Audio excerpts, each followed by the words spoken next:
क्या आपने कभी एक ऐसी आत्मा के बारे में सुना है जो मरण से परे है, समय से परे है और जिसने अनगिनत बार रामायण को आरंभ होते, बढ़ते और समाप्त होते अपनी आंखों से देखा है? आज हम बात करेंगे काकाभुशुंडी की, उस अमर दिव्य ऋषि की जो एक कौए के रूप में अनंत जन्मों से राम कथा सुनाते आ रहे हैं। कहते हैं जिन्हें काकाभुशुंडी जी ने राम का नाम सिखा दिया, उन्हें फिर मोक्ष भी पास आने से डरता है। बहुत समय पहले, त्रेता युग से भी पहले, एक बालक था भुशुंडी।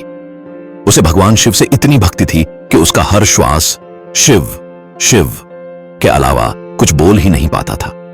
एक दिन उसका अहंकार बढ़ने लगा। वह सोचने लगा, मैं सबसे बड़ा शिव भक्त हूं।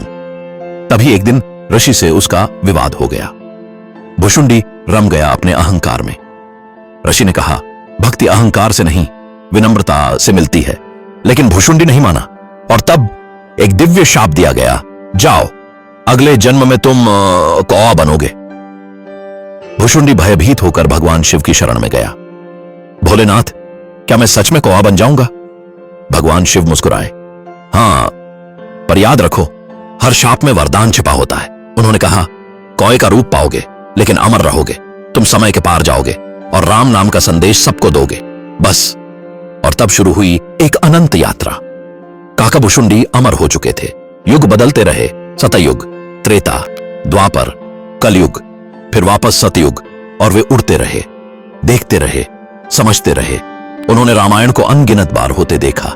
हर बार राम का जन्म, हर बार वनवास, हर बार रावण का अंत, हर बार राम राज्य। वे काल के भी गुरु बन गए।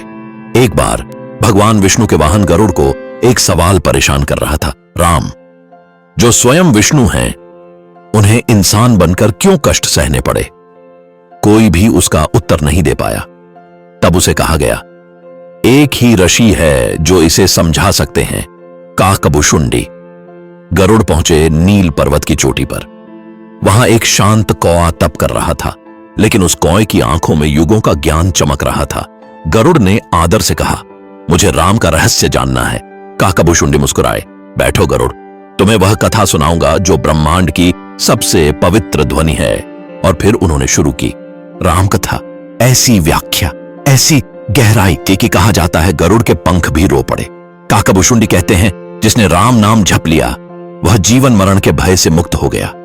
जिसने अहंकार छोड़ दिया उसमें दिव्यता स्वयं उतर आती है, और जिसने प्रेम समझ लिया वह ईश्वर को पा लेता है। काकाभुशुंडी केवल एक कौआ नहीं है, वे अनंत युगों के साक्षी हैं, ज्ञान के सागर हैं, राम भक्ति के दीप हैं। अगर आप कभी राम कथा की गहराई समझना चाहते हैं तो याद रखना, काकाभुशुंडी की वाणी युगों से लोगों को मुक्त करती आई है। अगर इस दिव्य कथा ने आपके दिल में भक्ति की लौ जगाई है तो अभी लाइक कीजिए, कमेंट में लिखिए जय श्री राम, और शेयर करके राम भक्ति का प्रकाश दूसरों तक पहुंचाइए।